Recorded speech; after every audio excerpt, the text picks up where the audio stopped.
All right, good morning, everybody. I'm going to go ahead and call this meeting of the Housing and Homelessness Committee to order. It is 11:01. We are noticed until 12:30.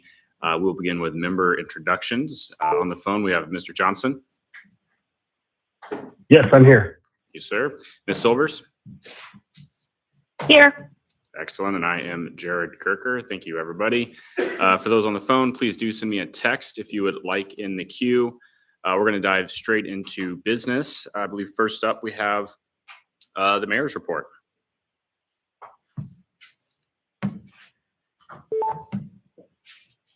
Please introduce yourself for the record and begin when you're ready.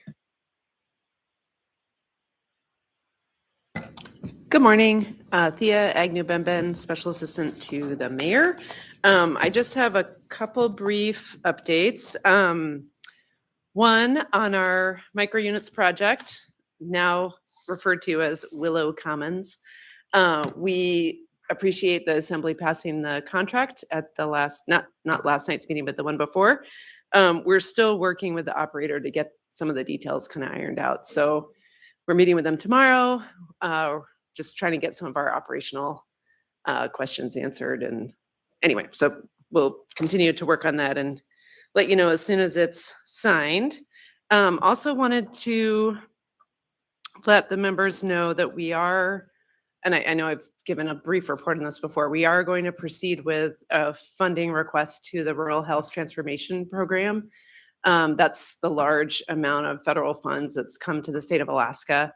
The purpose of it is to really improve health in rural areas, but the spending can occur anywhere in the state. And because Anchorage is such an important hub, we feel like it's a really good opportunity to improve our processes. So we're working on an application right now. The way it will progress is there's a letter of intent that's due March 11th. And then it sounds like they'll be asking for full applications for projects that are implementation ready, which we believe ours is. So those will happen kind of March, early April, with decisions being made in May is their kind of estimate. And then the funding would begin at the beginning of July. So we will continue to update you on that. We also have prepared a funding application to the Alaska Mental Health Trust Authority, and that's to secure some funding to be able to replicate a micro-units project. We wanted to secure some funding so that we can try and see if we can identify another operator that would be interested in a micro-units project, probably more on the scale of in our backyard, not as large as the one that we've launched. So that application should go in their next funding cycle, which I believe the deadline is like mid-April, I think. So that's happening too. And then one other thing I wanted to just share that's in the early stages, but the AMDOT, so that's the Anchorage Multidisciplinary Outreach Team that the HOPE team has been organizing. So far, they've been meeting every day at Beans Cafe, where we have, folks coming in and out during the day, and then they also provide services down at 3rd Avenue. And what we'd like to start doing is breaking that up, where we would still continue to meet there a couple times a week, but we're looking to also meet at East 56 at the shelter there. Because what we're finding is that it's a really great way to bring partners and resources to individuals kind of where they're at. And we think there's a real opportunity to do that at East 56 as well. So we're working on getting that in place. Those are my main updates, but happy to answer questions or if there's other items you're interested in. Yeah. Do we have any questions on the phone? Okay, hearing none. I do have a quick question. For the Willow project, what is the kind of ballpark timeline? You guys are still working with the operator. What's our timeline looking like? I mean, we're trying to get it done as soon as we can, but we also want to be mindful of making sure we have kind of our questions answered. So we want to make sure that we have clear understanding of the level of care that's going to be provided there, what their staffing structure is going to be, like all those kind of details. So, I mean, if those questions get answered this week, then we could proceed. But if we have other issues that come up, we also are working, ACDA is working with them to get a lease for the location. So that has to also go through their process, as well as just completing a punch list with the contractors. So, you know, anywhere from this week to 3 weeks from now, I think would Okay. be kind of good. So potentially Good within a ballpark. month then. That's Yeah. good. Okay. Yeah. We're still trying to move it on along as fast as we can. Awesome. Yeah. Thank you. Don't see anybody else in the queue, so I thank you. Appreciate it. Great. All right. Well, moving down the agenda, then let's move to the shelter system update. And invite everybody up. Same drill. Please introduce yourself for the record and begin when you're ready.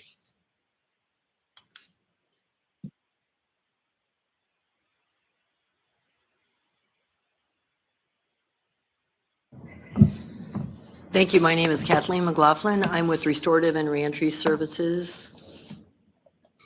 Emily Robinson with Restorative and Reentry Services.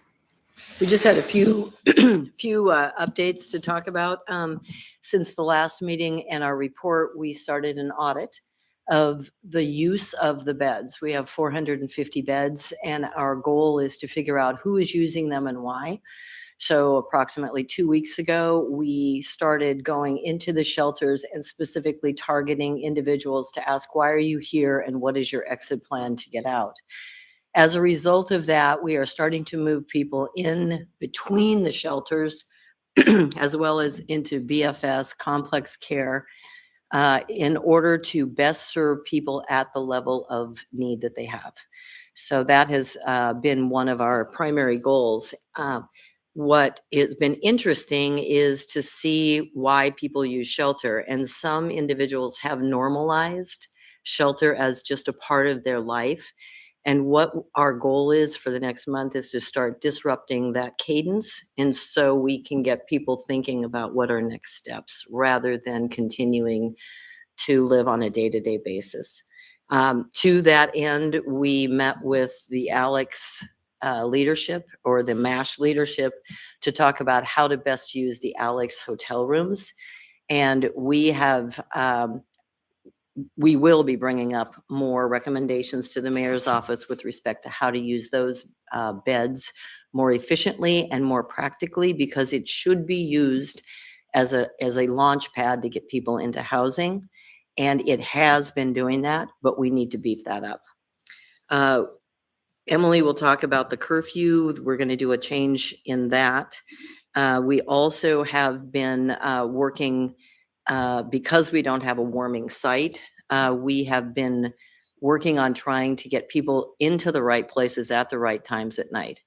And I want to really strongly thank Catholic Social Services, because what that has looked like is people go to Beans Cafe during the day or 3rd Avenue Navigation. Then some will walk over to the lobby at BFS and use that as a place to rest while we decide where they should go into shelter. Some are then absorbed into the Anchorage Safety Center shelter beds, or shelter, I would say non-Title 47. And through that, then we start putting people into the places that they're most likely to be best served, and or meeting with MCT, MIT, APD, AFD in order to determine who is not suitable for shelter. The final point that I'm going to make, and then Emily will step in, is one of the triggering challenges has been hospital discharges and ensuring that those that we are accepting into shelter are capable of managing their daily activities. This is continuing to be a challenge, but the beauty is, thanks to Thea, we were able to meet as a group along with APD, with the leadership of each one of the hospitals in an effort to try to figure out ways to best serve those individuals that are medically unable to manage themselves in shelter. So I'm open for questions after Emily finishes the report. So the last piece is that we've decided that it would be best to move the curfew from 10 p.m. and midnight at 56 and Linda's Place for congregate shelter to 8 p.m. One of the things that we've run into regularly as a challenge is that during the day, our shelters appear as if they're full. And then in the evening at 10 p.m., there's 14 beds that are available, but we don't know until we have bed turnover and curfew. And so then we're having to wait until late in the evening before we can place people, which isn't ideal for people who don't have transportation or any supports of, navigating that system unless they're in the safety center or have somebody with them. But what we're trying to do is move that curfew earlier so that we can help people have an opportunity to get into shelter earlier, and then to identify who doesn't have shelter and be able to offer alternatives earlier in the day instead of later in the day when there's less available. Pause right there real quick. Do you have any questions on the phone? Nope, I'm hearing any. That sounds like a really great practical move. I really appreciate that. That's very forward thinking. So thank you. All right. Thank you. Anything else? Okay. Note for the record, we are joined at 11:11 by Mr. McCormick.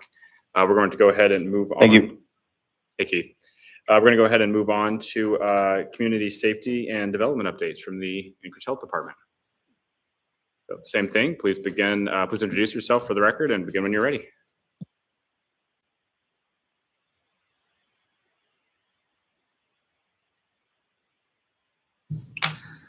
Jed Drolet, Community Systems Program Manager, Anchorage Health Department. Hi, I'm Darcy Montalvo, the Human Services Division Manager with the Anchorage Health Department. So we can go ahead and get started. Here's our names. And here's the agenda for the presentation that we're going to be giving today. We're going to be going over 3 programs that we're working on currently. These are new programs that we're setting up with various sources of funding. And those are the residential rehab program, supportive housing services, and homelessness to housing voucher program. And then we'll have some time for questions at the end. So first off, residential rehab program. This is something that Thea and the mayor's office has been working on for a while and kind of thinking through some ideas for how we might do this. Basically, there's a real need for repair to a lot of the existing housing in the city, and this would be an attempt to bring together some funding sources to provide a program that can help with that. Next slide. So goal is to revitalize existing housing. We are starting with what we're calling a baseline of funding that's about $700,000, and this is reallocation of past years of our HUD funding. This is from either projects that didn't move forward or came in under budget, or pots of money that had been set aside but not allocated to a specific project yet. So we have about $500,000 in 2021 Community Development Block Grant funding and about $200,000 in 2025 Home Investment Partnerships funding that we are allocating toward this new rehab program. But the intention is to add additional funding sources that might give us some more flexibility in the types of projects we can do, and avoid maybe some of the red tape and the requirements that come with these federal funding sources. But we have this money available, and this is I wouldn't say easy thing to do because nothing is easy with these grants, but this is a common thing that is done with these funding sources. Many other communities do it, and we have been talking to many other communities that have these programs to kind of determine best practices for how we want to set this one up. Next slide. So the status of this is that we have substantial amendments to the 2021 and 2025 action plans in the public comment phase currently. And this is Substantial Amendment 5 to 2021 and Substantial Amendment 1 to 2025. There happens to be a public hearing for these substantial amendments tonight at 6 p.m. at the Lussac Library, Wilda Marston Theater. It will also be broadcast over Teams. So if you want more detail about what we're thinking about for these funding sources that we're reallocating to this program, that would be the opportunity to do that. I will talk a little bit now about kind of some of the considerations that go into how we design this program. So it is in the preliminary stages right now, and we are seeking community input, particularly from the Assembly, but also just any community input we have regarding different ways to structure it. So that could be if we want it to be grants and or loans or a mix, different types of projects maybe getting different types of funding depending on the type of repairs needed, the scale of repairs needed, maybe the income level of the applicant, things like that. Types of repairs that we want to cover with this, how much we want to allocate for each repair perhaps, timelines of the program and how we see the projects moving through the program, and then priority types of projects, how we want to allocate this. And this is all kind of, going to depend in part on the types of funding that we have involved in this, because some of these things are going to be determined by the restrictions on the federal funding, whereas if we get some more flexible funding, we might be able to expand and do different types of things. Next slide.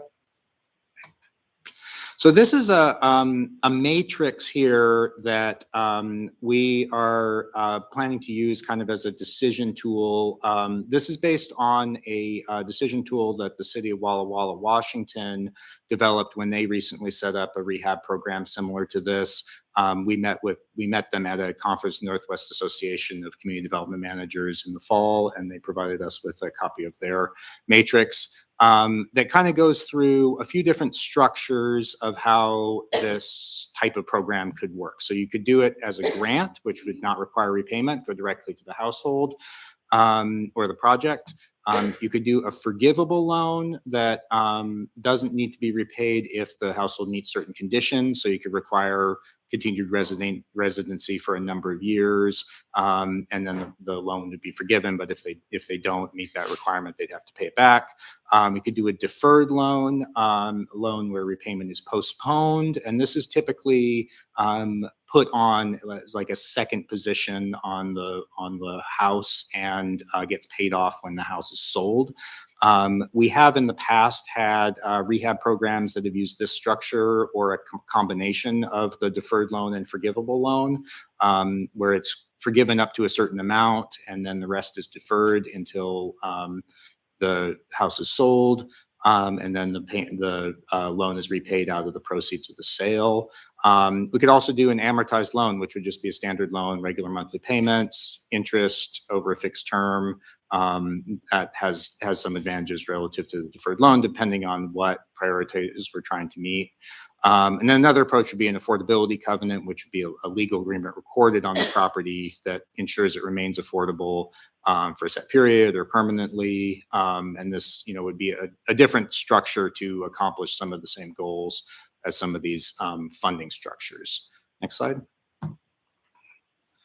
So this is just an example. This is not intended to be like an actual decision here, just showing how this matrix works, where you could see different goals. This is adapted from the version that Walla Walla did. They had a longer list of goals and used different weights for the scores. But in this case, the goals that I put here as examples are repayment for future use, so program income coming back into the program, minimal or zero debt burden to households, long-term affordability of housing, incentivizing owner buy-in and private investment, and administrative simplicity. And I just used some example scores here to show that the best type of funding structure to use kind of depends on what our priorities are and which of these goals we want to prioritize meeting. In this case, with these examples, it looks like the amortized loan comes out ahead if we're prioritizing repayment and program income to the program, and then also incentivizing owners to buy in and put additional funding in. An amortized loan is a good way to do that. If we were to weight some of these other criteria differently, then we might get that a different result there. And so we're going to be doing some outreach and get some feedback from the community about which of these goals are most important, and go through kind of a decision process like this as we design the program. But right now, all we're doing is setting aside the money, basically. And so for this reallocation right now, this is kind of the first step in the process of setting up the program. Next slide. So monitoring evaluation criteria for each of these programs, I'm going to be including some potential monitoring and evaluation criteria so that we can ensure that we are doing what we intend to with these programs. In this case, number of units repaired, clear one, number of new units created. Possibly this program could even be used to, for example, take a property that is currently a single family house and maybe add an ADU or add subdivide it into a duplex. We're going to have to be careful about the funding sources and what is eligible under the different funding sources for doing that type of project. But that, while this is primarily aimed at repairing existing housing stock, it could potentially also increase the number of units available. And that is something obviously that we definitely would like to do to the extent that we can. And then if we are using loans, number of loads paid off and the amount of money coming back into the program, whether that's on an ongoing basis as with an amortized loan, or if that's, we're using like a deferred structure, what we'd expect to get over time. And those are all things that we can track pretty easily through a program like this. Next slide. So we have next steps here. This one, public hearing tonight. So that is at the Lussac Library, Wilda Marston Theater, 6 p.m. The public comment period for these substantial amendments closes on March 6th. And so we're expecting to have them come to the Assembly at the March 24th meeting for approval. Then they'll go to HUD for approval. And then at that point, we can start actually setting up the program. Yeah, Chris. Okay. Yeah, we can pause for questions at any point. Are there any questions on the phone?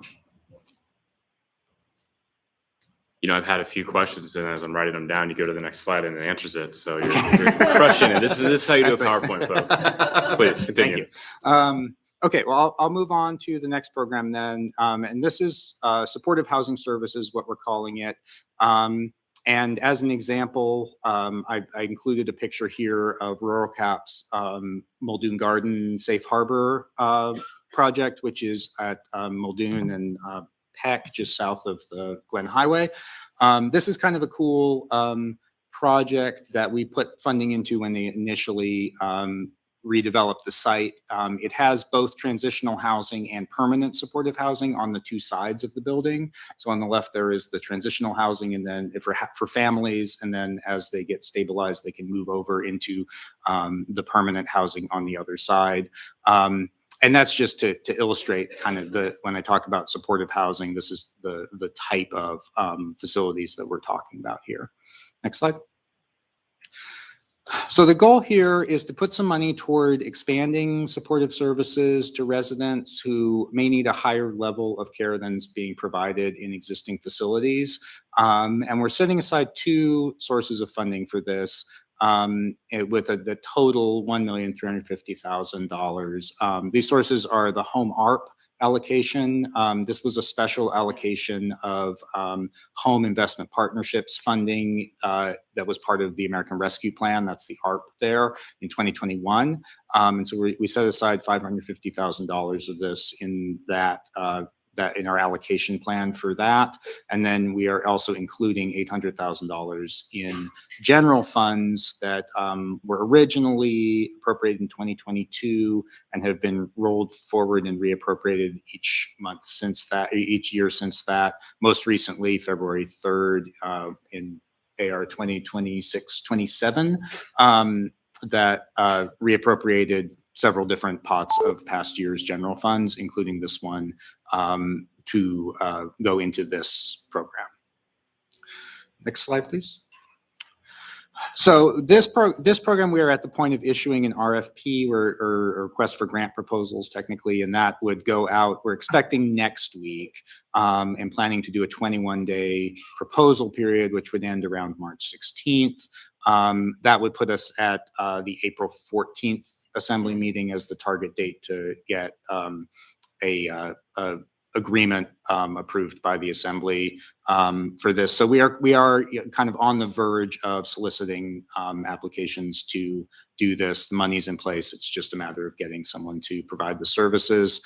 Monitoring and evaluation criteria for this. Some examples could be number of clients served, length of stay, number of clients connected to additional services, exits to other housing or to homelessness or to other results. You know, we'd want to check the success of the program based on kind of where people are going if and when they do exit. You know, housing is permanent, and so in some cases that people will just stay there indefinitely, but in other cases they'll go to a different exit, and we'd want to track that. Yeah, so some examples of the types of supportive services. I just have a draft of the RFP here with some examples of the services that we're going to be prioritizing in the RFP scoring. Home ARP supportive services can cover a very wide range of services. And so we're really focusing on a few: life skills training, mental health services, outpatient health services, outreach services, substance abuse treatment services, and case management. And these are the types of services that existing providers such as Rural Cap provide at locations such as Muldoon Gardens that I showed earlier there. And we're going to want to see, you know, what the potential is to expand that and provide additional services. So are there any questions about this program? Looking at the phone, any questions? No text here, so, okay. No, Okay. doesn't look like it. All right. Moving on, next slide. So, and then the final program that I'm going to talk about here, this is a very exciting thing that we've got going on. The Homelessness to Housing Voucher Program is what I'm calling it for now.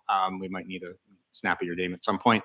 But this is a partnership with Alaska Housing Finance Corporation, where we're bringing together a couple different funding sources to provide vouchers for people who are homeless but ready for housing and just need the voucher to get into a unit. Next slide, please. If I could just jump in on that real quick. Yeah. Talk to me about the voucher process a bit there. Is that Alaska Housing standard voucher process for what they need to be able to show to get a voucher, or is it streamlined? It is streamlined to some, it's a mix. It is streamlined to some degree, and particularly because this is a set aside of vouchers that they're kind of carving out of their regular program and partnering with us to funnel people into. But many of the general requirements for the voucher program do still apply based on the requirements for their HUD funding. And so we're trying to match those up so that we can double up their requirements and our requirements and streamline the process that way. So the set aside that we're doing for this is going to be $250,000 of our home investment partnerships program that we have actually already allocated for tenant-based rental assistance. And then we're matching that with $250,000 in AHFC's voucher funding that they get from HUD. These are both HUD funding sources, but they come from kind of different sides of HUD. And so we're partnering them up and matching them so that we can provide twice as much coverage and twice as many vouchers. So it'd be about $500,000 annually. And one of the nice things about both of these funding sources is that these both are ongoing annual funding sources. And so we could, if this program's successful, we could basically do it indefinitely. And yeah, that is a one-to-one match of our funding with HFC funding. Next slide. So yes, the status of this is pretty close to ready to go, actually. The HFC has already gotten their set aside approved by HUD, and we already allocated our home funding in the 2025 action plan for tenant-based rental assistance. And so we're able to match those up one-to-one, and we're at the point of negotiating an MOU between MOA and the HFC, laying out the details of how the program is going to work. They've sent us a draft MOU, and so we're reviewing that, and we'll kind of negotiate the details of it. But we are anticipating that this will come to the Assembly for approval at the March 24th meeting. Do you have a target idea? I know you said it, I apologize, but do you have a target idea of how many people are going to be able to Yeah, get we're vouchers? expecting this would be about 40 vouchers per year. So that's 20 from AHFC's set aside and 20 from ours. And yes, that is actually on the next slide. Maybe we can move That's forward here. incredible. Man, I should just be quiet. You got it, man. You got it. Yeah, so the eligibility and scope for this, basically it's people experiencing homelessness ready for housing. We're expecting that this amount will cover about 40 vouchers per year. Under the program regulations, those vouchers can be good for up to 2 years. And so once they get in, they can get 2 years of funding. But then each year we would have another 40 vouchers. Next slide. So the process flow for this basically is we'd want to define the roles very clearly so that no one's inundated with influxes of applications here. But basically, we would want to partner with caseworkers at the shelters, outreach teams, to identify clients that are ready for housing and funnel them into the application process. The applications would then come into MOA staff, our staff, that would verify eligibility based on homelessness status, which we would verify, in coordination with the caseworkers and the shelter operators. And then once we verified that, we sent that on to AHFC, and they would verify all the other eligibility criteria for the vouchers. These would be laid out in the MOU between us and AHFC about what the criteria are they're using. But basically, they would be funneling that into their regular process for processing vouchers. And people would not have to wait in the main waiting list for the Housing Choice Voucher program. They would kind of be fast tracked into this set aside if we determine that they're eligible for it. And then HFC would actually issue the vouchers and help people find units. Next slide. So next steps on this, we're going to reach out to case managers, talk to the shelter operators, make sure that they're aware of what we're doing here, and kind of figure out what the exact scope of their role would be. Negotiate the final MOU by the end of February, and then this would also come to the assembly on the March 24th meeting date. Monitoring evaluation criteria, we'd want to look at the length of time remaining housed. They can use the vouchers for up to 2 years. We want to make sure that, if they do need that, they are staying housed that whole time, or moving into, other units or whatever their exits are. And then, if people are returning to homelessness, we'd want to track that and see what might be causing that, so we can maybe make some changes to the program. Next slide. So any additional questions about the voucher program? Well, I hesitate because there might be another slide. From start to finish, for somebody applying for this program, how long would it take them to get this voucher? That's a great question. I don't have an answer off the top of my head, since it's something we are just starting to work in, but HFC has several other voucher set-aside programs like this. And one of the things we've asked is to be put in contact with the programs that they've worked with to kind of see what it looks like from their side. And that should give us a better sense of what people can expect in terms of timeline. Yeah, and the challenge there, obviously, Alaska Housing does tremendous work, but it is a bit of an archaic process. It is, and it can drag out. If you're in a tight spot, maybe you don't have a lot of time. So as fast as we can is obviously good. Yeah, so that's what we'll be trying to work out. Yeah. Thank you. Okay, so next slide here. So I have a timeline here, just this is the same information that's on the previous slides, but just putting all three of these programs together so you can see the pace at which they're moving. Basically, the rehab program, we still have to do the public hearing and the comment period, close that, and then the substantial amendments will go to the assembly. Then in April, for that program, we'll likely procure an operator through an RFP. So we have someone that's the nonprofit that's actually doing the rehab work or contracting for it, and then probably start up the program around May. For the supportive housing program, issuing RFP by the end of February, closing in March, have the contract approved by assembly in April, then again also starting up a program probably in May. And the vouchers, we're a little bit ahead of the others because we do already have the money set aside. So we'll be negotiating the MOU in February, have it go to the assembly for approval in March, and then start up potentially as soon as April to actually get the program up and running. And then by June, we should have all three of these operating. So that's that. So next slide. So yeah, here's our contact information for any additional questions anyone might have. Very exciting stuff going on. We've got a lot on our plate, but we are working through it. Excellent. Thank you so much. I don't see anybody else in the queue, but I'll just ask one more time for folks on the phone. Anything you want to ask them? Okay, hear nothing. Really appreciate it. Thank you so much. Excellent report. All right, we're going to move on down the agenda then to the congregate shelter update.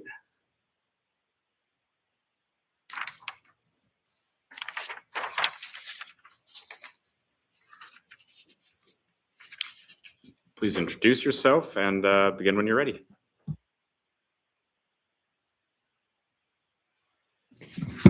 Good morning, Kimberly Rash, Anchorage Health Department.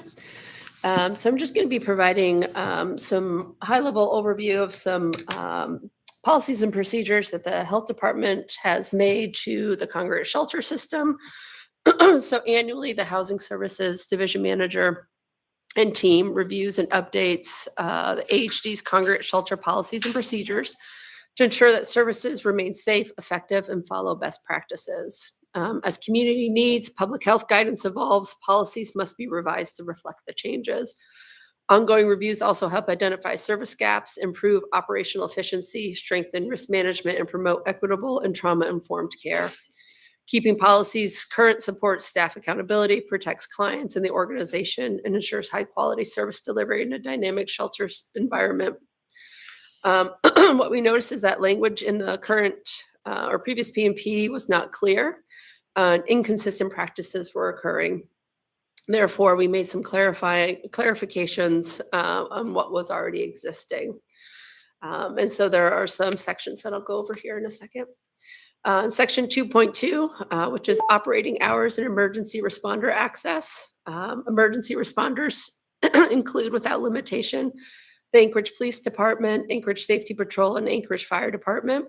Shelter staff will work with the Anchorage Police Department and allow access to facilities and information to support officers' efforts. And the contractor must ensure that all shelter participants are aware of curfew times and any process for notifying shelter staff if a curfew is going to be missed and why. In section 2.10, intake and orientation. As part of the shelter rules, clients should be made aware that under no circumstances are guests allowed to be conducting businesses from within the shelter. In section 2.25, trespass and client bans.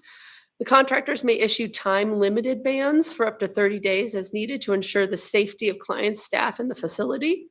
Indefinite bans, however, if those need to be issued, will be determined on a case-by-case basis and will require integration and approval with AHD. 2.30, storage and personal belongings. Contractors are required to provide locks for the clients to lock their assigned totes. Thank you. Assigned totes. And they have the option to provide alternate storage options such as lockers with the ability to lock. Sorry. Oh dear Lord, there we go. And 7.5, care and feeding, so specific with pet sheltering. So if a animal is pregnant and comes into the shelter, we do need to make sure that we contact animal care and control and evaluate the situation and ensure that the pregnant animal and the puppies are well cared for. And we do need to make sure that those animals are fostered out and that they cannot remain within the shelter system, as there's not enough bandwidth of the operators to handle an entire litter of animals. Excuse me. In conclusion, the health department remains committed to maintaining safe, compliant, and high-quality congregate shelter services, and the revised policies and procedures strengthen operational consistency, accountability, and alignment with best practices. Thank you. I don't see any questions in the queue, but I do have a couple. So if you have some, feel free to reach out to me. Regarding the animal pregnancy, is the mother animal left with the resident after the animal, the puppies are fostered out, or what happens with the mother? Are they separated from the resident? What does that look like? They are separated because the hope is that the puppies will be fostered out until such time as the individual, the adult, not the animal, finds some sort of housing in which they can be reunited back. Okay. But potentially there's a scenario where the puppies and the mom are taken away to be fostered out and they have to stay close, I assume. I don't know a lot about puppies, but I assume they stay close. But in that timeline, it's possible that the resident who's staying at the shelter could go somewhere else and might not get reconnected with their dog. Is that? Well, what they should be doing is working with the shelter and their case manager, ensuring that they contact animal care and control to make sure that there is an update as to where they are going, so that there can be a reunification. Because the last thing we want to do is take away an animal from its owner, because we know that those are they're like children to these individuals, and most of the time they are emotional support animals. So we need to make sure that those are connected at some point, or continue to be connected within the shelter. Yeah. And then looking at the time limited bans, what does a shelter provider need to do? So if I'm working at the shelter, somebody pushes me or hits me, and I'm like, okay, we need to get this person banned. Can we do that on the spot for the Those are- time limited portion? Then we have to go to you guys to get the. No, so the time limited bans can occur. Okay. That's just the indefinite bans. We would just need to be looped in to make that determination Okay. on the indefinite bans, because obviously that would have a huge impact to that individual in trying to find another shelter location. What sort of criteria would you look at for approving an indefinite ban? I would say it's going to be history, including the what the issues have been, how long in between the issues have occurred, looking at if the same behavior has occurred at different shelter locations and or the Anchorage Safety Center. And so really looking holistically at the entire picture, not just what immediately has happened, in order to make that indefinite ban. Thank you. Any questions on the phone? Okay. Hearing none. Thank you. Appreciate it. Thank you. Well, we are flying through the agenda today, folks. Don't ever say I didn't do anything for you. So we're going to move on then to public comment. Do we have anyone in the audience looking to? I see Jamie. Anybody? Okay. Travis, you want to get that set up for us?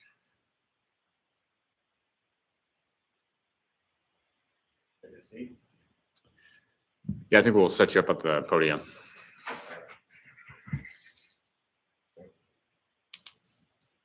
Can I get 5 minutes? We're gonna do 3, but thanks. So go ahead and introduce yourself for the record, and begin when you're ready. All right, so Jamie.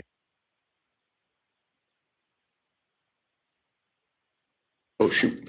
Let's try this again. Can I get a reset? No. All right, Jamie Lopez, East Anchorage, formerly Coalition, formerly Homeless. So hopefully I'm not in Kathleen McClellan's big green book of the record back there, but I might after this. So I don't see any homeless in this room. Again, nobody with lived experience. There's a large group of people back here, but nobody's lived it. And people are being failed. They're being stripped of their position, stripped of their dignity, stripped of their humanity, and even their sanity. And, Davis Park and the surrounding area was abated for the 7th time, literally, since June, and they have nowhere to go. They're not really getting outreach and support. I've been going various places around town, and I'm not going to say where, but, you're not reducing crime. You are increasing crime, because when people do not get free stuff, they're forced to sell themselves or to steal to earn in order to survive. And so that's why I bring people free things, but clearly now you can't even find them. And so there's that. Talking about the pet situation. So let's see, where am I here? Okay. So I brought somebody to Anchorage Safety Center on January 1st. Basically, I see somebody onset hypothermia. January 2nd, bring them up to Anchorage Safety Center, drop them off. On the 3rd, they were not transported to East 56, which then led to this situation. What ends up happening is a dog gave birth in Anchorage, or excuse me, the East 56. APD was called, animal control was called. They tried to strip 8 puppies from the owner. They were distraught. They basically were allowed to leave with the puppies after they gave, an address and telephone number. And what ends up happening then, because that was on January 7th. On January 23rd, animal control is called. APD strips the 5 puppies from them. They have the mother dog. That dog was less than 2 years old. And more or less January 26th, I run into them. They're distraught. The dog is not eating. And on February 3rd, that dog is dead. And so the mother dog is dead because you stripped the puppies from them. And more or less, they're not doing well now. And I've seen any number of things just like this happen all the time. I think Woody Allen said 80% of success in life is showing up. Where's everybody in this room? There aren't people listening. Nobody's showing. I don't know what to say. Okay, so voucher problem, the voucher situation. Yeah, so obviously HMIS, you got a prioritization list. You need critical documents, basically, social security cards, every man, woman, and child, IDs for the adults. Social security cards are an issue, but my question is, who's going to be in charge of this list? Apparently, Coalition has been boxed out of everything. It looks like Kathleen's in charge of everything. And I know a lot of people right now that they're not getting help. And obviously 3 minutes. If you want to give me 10, I could go on in this stuff in detail. Thank you for your testimony. Anybody else? Hello, welcome. Please introduce yourself for the record and begin when you're ready.